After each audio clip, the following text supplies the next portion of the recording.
housing, one of the reasons this region is growing so rapidly, and I'm nearly coming to an end, you'll be glad to know, is because houses are cheaper here, simply, than they are in Dublin. That said, the average price of a house in this county is now more than €250,000.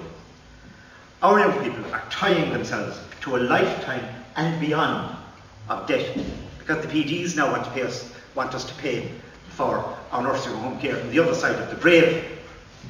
And so our young people are now tying themselves to an eternity of debt, trying to keep a roof over their heads. What's happening in the housing market is going totally against the natural order of things. There is a massive transfer of wealth from the young to the older generation going on. Young people are borrowing millions from their future to pay the older people in the past so that they can have property now.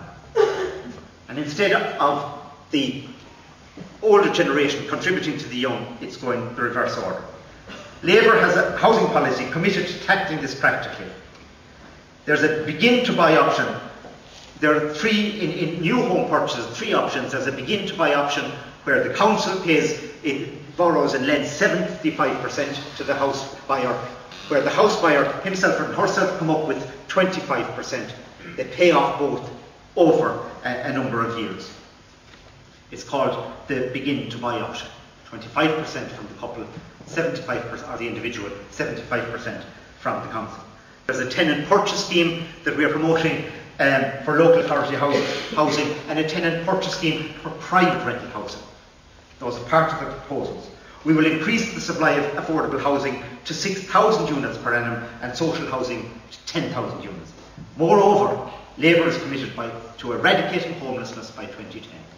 There will be no one homeless in the state by 2010.